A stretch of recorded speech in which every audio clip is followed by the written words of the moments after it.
3, 2, 1. Oh, so PJ, I'm just going to answer the phone here. And who have we got on the line? Well, who is it?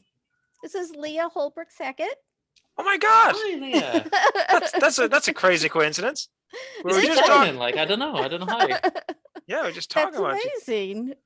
Oh my God! What? I can't believe the amount of coincidences in this show. But wow, it's great having you. How are you? I'm good. Wasn't nervous calling in, but Oh well, look, don't be too nervous. We're just two chaps talking about books. That's how we are. Oh, this is awesome. So, Leah, why don't we introduce you a little bit to the listeners? So, why don't you tell us a little bit about your writing and what you do? Okay. I mostly write short stories. I've had over 75 published short stories in different journals. Most of that during COVID. Wow. Yeah, COVID was great for me. Wow. I was very productive. I had 3 books published, 2 collections of short stories, and a novella that's a hybrid magical realism and historical fiction. Mm-hmm. Oh, I like that. And I guess it's basically what I write. I'm trying my hand at an actual novel because I was 5,000 words short of a novel when I wrote my novella. and I was just like, no, the story is done. I'm not going to put a bunch of fluff in it. Yeah. You're not going to do the Tolstoy Anna Karenina method, which is just basically you have a short story and then you have an agriculture manual and build around it.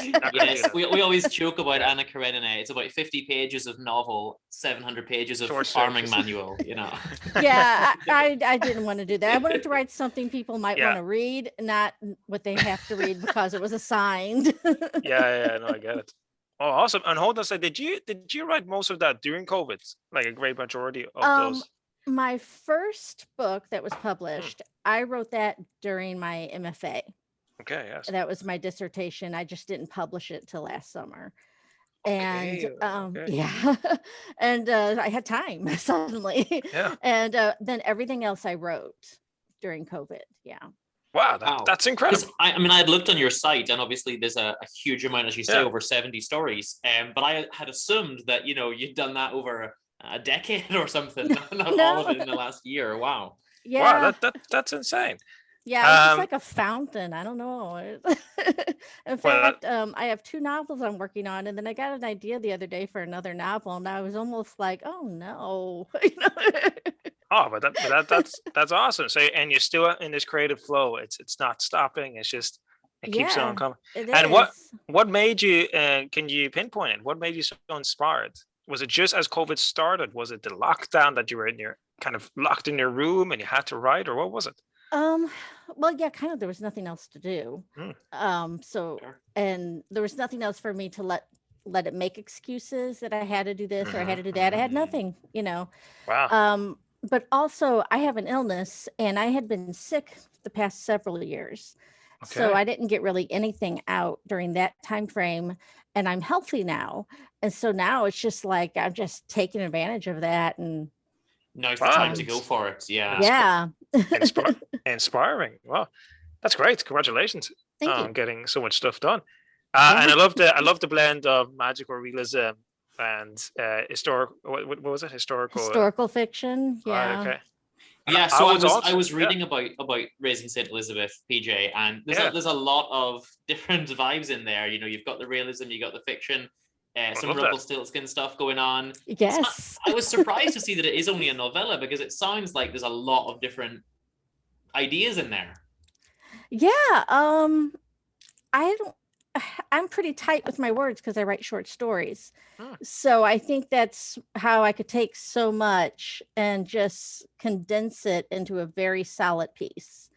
Because I write short stories, and that's what you do in a short story. You don't have the room to elaborate too far. I also don't want to tell the story in the sense where I'm telling the reader what to think. I want to give them enough room to make the connections themselves. Love that. Right. Wow. So would you say that you don't maybe close off every single idea? You let people kind of think on it themselves then, or? Yes. Yeah. Like not everyone picks up on the Rumpelstiltskin. and they're still happy with the book, but it is a retelling of Rumpelstiltskin in a sense. Oh, okay. Okay, so that's curious. So go ahead, BJ. No, I just love the mixture of genres and the way you describe it. That the way it's described on your site, that's just a mixture of different stories. It's all very fantastic. It's all very creative. I love that when I write myself. I love to be, I love Angela Carter and I love Gabriel Garcia Marquez. I love all those magic realists and a bit of, it's realism, but with a bit of magic, and that's what I love, and that's why I'm getting. Those are the vibes I'm getting from your kind of fiction. Would you say that's true? Yes. I have other pieces that are magical realism. I think I'm kind of subtle with my magical realism. Like in Raising St. Elizabeth, there is magical realism, but I also very heavily built it off of Judeo-Christian mythology. I was raised Catholic and then I converted to Judaism. So I got the whole scope going. And Interesting. And so I put that all of that in there. And, sometimes I would stop, take a step back, look at it. Is this too much? Wow. And can I ask you about your working schedule? That always interests me. When do you write, or do you have a schedule? And when do you write? I do have a routine. I like routines, but I am never going to be the kind of person that just sticks straight to it. No, I'd pull my hair out. But I generally get up every day, whether it's Monday through Friday or the weekend, around 7:30, 8:30, make my espresso, sit down, go through my email, and then I just start writing. Some days I could write for 4 hours. Some days I could write for 8 hours. Wow. It just depends on what's there, that urge to get it out. Balzac style, then, just a coffee and constant writing. Balzac style. never sleeping. Wow. No, I like that. Yeah, that is awesome. Would you also write? What I'm curious about lately is about authors. Now, I've read like some authors, they just go to their office and they just write. But I also think about like inspiration and like write, but also like when you feel like stopping. Now, do you believe more in the technique of just write and I'm not really feeling it, but I'm just going to stick to it? Or do you feel like you should stop when you don't feel the urge anymore? Even if it's not coming on that day and you like might have to sacrifice one day. How do you feel about that? I would prefer to just write and push through it. Wow. Okay. But sometimes you just can't, and so you have to know when to let it go. And I normally, when I let it go, because I'm not really doing that, I have multiple stories I work on at a time. So if I get stuck on one, I'll just hop over to one of the other ones, and it usually kind of frees me up, and I'm like, oh, that's what I wanted to do, and then I can go back. All right. Yeah. Wow. That surprises me. I would have thought that working on, I couldn't even read 2 books at the same time, never mind write 2, like I would have thought working on 2 things at once would be more confusing and more difficult, no? No, I find it freeing. Because you can get in there with a story and the characters are they're doing things you're not expecting them to do. It's going off on a tangent and you got to get rid of that chapter. It's not working. And instead of just giving up and walking away, I just, I pull up a different story that I'm not stuck on. And then it kind of, bolsters you. I like that. Yeah. Tell me about the inspiration for the cover art, actually, of Raising St. Elizabeth, because I love that cover art. Oh, thank you. It is based on the kind of the Adam Eve apple orchard temptation aspect of her in the orchard with Milton. And that's great. Yeah, all of Milton is named for John Milton.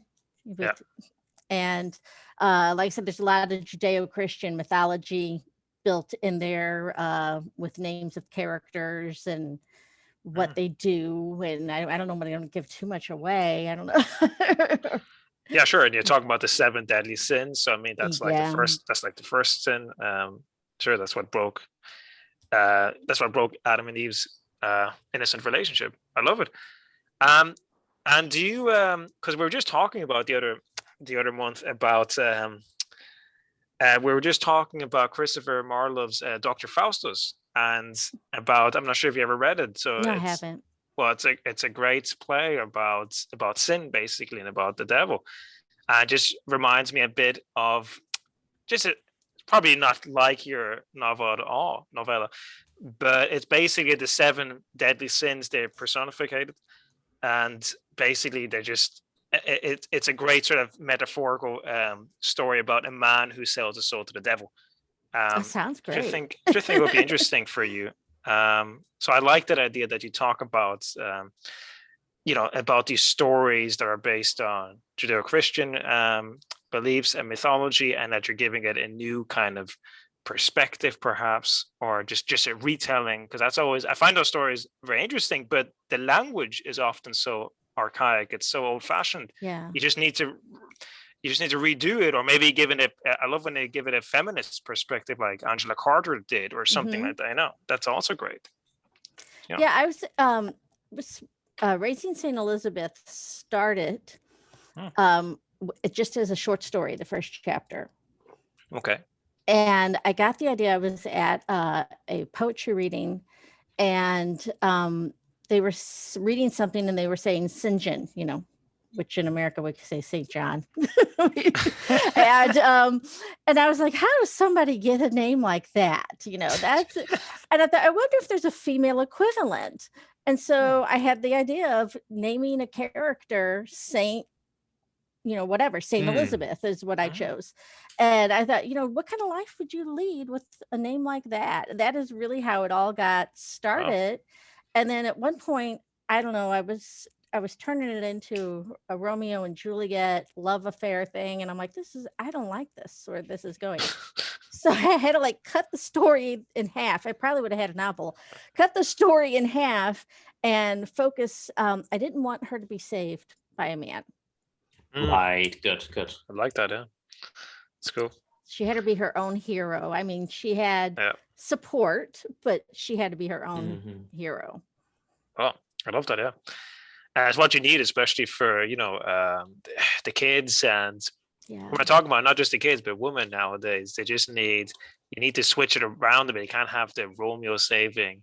Well, if Romeo doesn't save Juliet, but you can't have this Romeo figure. You can't have this male figure all the time saving girls. Yeah.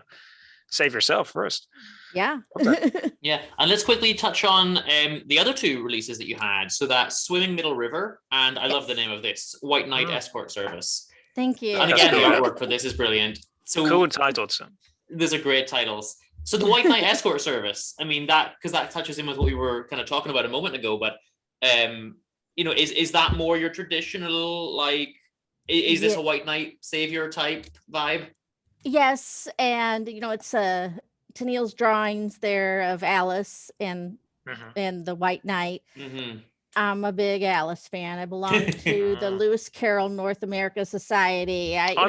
Very good. Yeah, and so I love coming of age stories, and so I write them all the time. I would think that I would exhaust it at some point, but no, I still want to write about that. And so, the White Knight escorting Alice through the woods really kind of encompassed all those stories that are in there. So my stories are a little more perverse. They're not child friendly like Alice. Right. Well, let's be honest, Lewis Carroll, he has some dubious claims on him, but all right. Yeah. Okay. But I mean, that's cool that you're so it's basically like an adult fairy tale.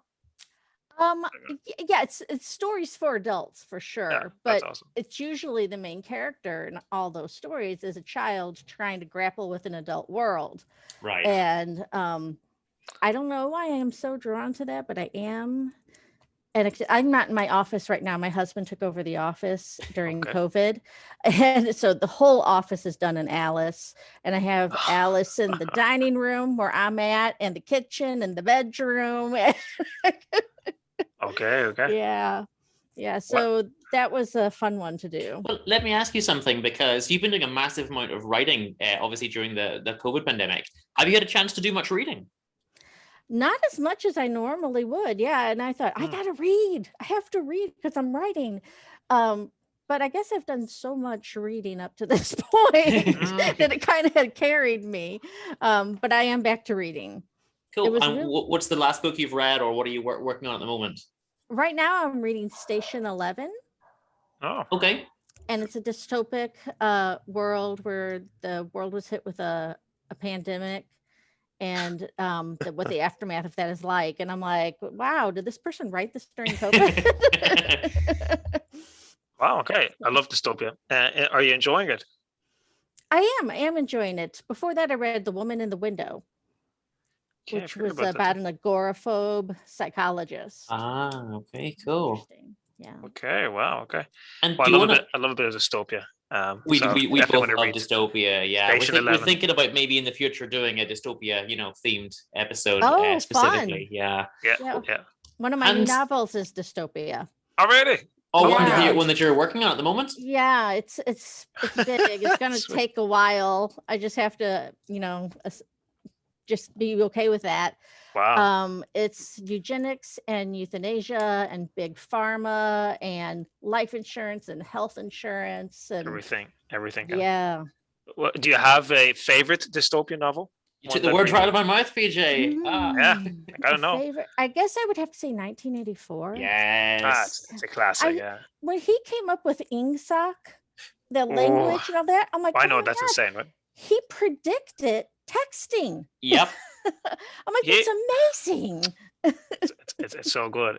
He predicted, I love the concept of take away the words justice from a language. And, if you don't have the word in your language, you're not brought up with the concept, then why should you ever necessarily think about it? It would be very hard to rebel. So it's a clever idea. Oh, it's so good. Okay. Yeah, it is. It's I need to reread it. It's just it's a true masterpiece. And sometimes I walk along and I see things in the modern world, and I just say, like, have these people not read 1984? Like, come on, guys. Except they're all little brothers. That's the only thing. Little brothers instead of big brothers. Otherwise, he's got it. Yeah. And do you want to tell us briefly then, before we wrap up, about you do some writing teaching as well? Yes, but it's on the more boring side. Business writing and copywriting. Copywriting can be fun. I've won 2 awards doing that when I used to do that as a full-time job. I wrote for Tidy Cats, and I had to do a whole dialogue and create a screenplay for sweepstakes, and there were these little animated cats, and so that's kind of writing that I teach. I like all of it. It's all got its purpose. And I like having something students can walk away from with and take it with them, really take it with them. Yeah. Wow. And I think that's a good kind of, you've got a very kind of structured, how to write. Do you know what I mean? It's not just kind of like, oh, I've got great stories. And but you kind of know, you got the backbone, you got that skeleton of writing, which is good. I think even if it's maybe less creative stuff. So, yeah, even if it's a different kind of writing, it's always good to actually be taught by someone who has done the thing. How to write. So. Yeah. How to write. Yeah. PJ, do you have any more questions before I move on to the final question? I've got so many questions, but hold on a second, but because I'm really inspired by all that you say. I've just got one more question, and that question is, why should people read? All right. Ooh. That's a tough question, but why do you think people should read? So they can get to know themselves. That's a good answer. I think when you read, you go into those characters and you see what fits you and what doesn't. And I think a good story challenges you to grow, to get a new perspective on the world. And I think that's why people should read. Wow. I like that. Otherwise, they're just going to watch YouTube. Yeah. Well, you're right. You do get to know yourself because it's a different experience. You don't gain the same. You don't take the same thing away from watching YouTube or even a full length show. There's something special about reading. I've always thought. Yeah. I was going to say, you brought up Swimming Middle River earlier. Just last week, that was blocked on Amazon as offensive. Whoa. Oh my God. Yeah, and they put it back up within a couple hours. My publisher got it back up, but there's a story in there about pedophilia, and I guess somebody was not comfortable with that. Okay. But I was like, my husband's like, that's good. You got banned. That's great. Yeah, it's great. So you're not afraid to touch on difficult subjects then? No, not at all. And my father wonders why I write about sex so much, but I'm like, because it's interesting. And often I find it humorous, but oh yeah, I'm his daughter. He doesn't want to see that. Wow. and now you belong to the Huxley, the Harper Lee, that clan of kind of, we've been banned authors, but we're awesome. So like, congratulations. There are many of those in the US, and now you're part of it, even though it's just temporarily. It kind of gives you a cool status. Don't worry about it. But I know Dean has a question, but I just want to say that I think that's great. Because sometimes I think like why should sometimes reading be a often uncomfortable experience? But then you remind me, and answers like yours remind me that wait a second, sometimes we need this. Sometimes we need a lack of comfort. Sometimes we need to be shocked and realize, as you kind of said, like delve into these characters and realize that maybe you don't want to be like them, see a different perspective, understand what's going on in the world, So I think that's very necessary to talk about dark themes. We can't just always talk about light themes. So I agree. We can't just read Pride and Prejudice over and over again, right? Oh, but I have. That's nice too, right? That's nice too. When I was pregnant with my daughter, I read that to her. I started with Jane Eyre, and I was like, Jane Eyre's too dark for a fetus. That's gonna be the quote. Jane Eyre's too dark for a So I read her Pride and Prejudice. Okay. Actually, at the moment, I've been working my way through Jane Austen. Actually, so just while we're on the topic, do you have a favorite Jane Austen? Would it be Pride and Prejudice? It is Pride and Prejudice. Yeah. Mine's actually Northanger Abbey, which is a strange choice, but Austen is excellent in everything. It was good enough for my baby. There we go. There you go. Let me ask you the final question that we ask everyone then, and I'll take you unawares. But if there's any classic book or any it can be anything really, fiction, nonfiction, whatever. But if there's any kind of piece of literature that you wish you had written, what would it be? Well, it probably would be Alice. Because I'm such a huge fan of that. But also, I really liked Heinlein's Stranger in a Strange Land. Yes, it's a great book. I've probably read that like 7 or 8 times, and I would write in the margins and highlight it. And it was interesting just to see my shift in perspectives as I got older. And I would read it every winter. I guess I'm a little obsessive. I don't know. But but that one and Kate Chopin's The Awakening. Okay. Well, I actually don't know the Kate Chopin novel, but I must say Strangerland Heinlein is such a unusual kind of science fiction novel that's very, very bizarre, very ahead of it. I mean, Heinlein in general was very kind of, ahead of his time, wasn't he? Kind of this nudist kind of, what is he, left wing, is he right wing, is he liberal? Well, what is he? Like, is he military, is he pacifist? And he's kind of like a strange sort of science fiction figure. I mean, yeah, I think that's one of those books that depends on when in your life you pick it up, how it's going to impact you. I was in my late teens, so he had so much in there that I was like, what? I never thought of that. It's pretty crazy. Yeah. There's certain things that you need to read more than once. Yes. PJ, you'll remember this. We used to have a philosophy lecturer who always said you need to read the complete works of Plato twice, once as a student and once as an old man. You gotta see the difference between them. Gotta keep reading. I've done one. I'm waiting for the second one when I get older. And me too, Leah. I also reread like maybe 15 specific novels 1,000 times. If you got a novel that there's just so much into it, and you can reread it, and then you see something else, and it's like it's really a wonderful experience. I need to do that more because, to be honest, I very, very rarely do go back and read something. There's only maybe 2 or 3 novels I really have read more than once. I always just want more. When I complete all the novels in the world, I'll do round 2. But there's so much about rereading. I love it. Well, Leah, thank you so much for calling in. We'll pop a link to your site, obviously, on our blog, on our post on the episode. And of course, all the works are available. There's links on your site, and of course on Amazon as well. So we'll link those out for you. Is there anything else that you'd like to plug? I don't think so. Just writing away. I'll let you know. Do you have any word of advice to young aspiring, young and elderly inspiring authors, anyone who wants to write? What do you advise? When I was in my late teens, I had a teacher tell me this, and he was so right. He said, don't talk about your story, because if you tell everyone the whole plot and everything you're planning on, you get rid of that urge to get the story out, and you'll never write it. Keep it inside. Yeah, so I do that religiously.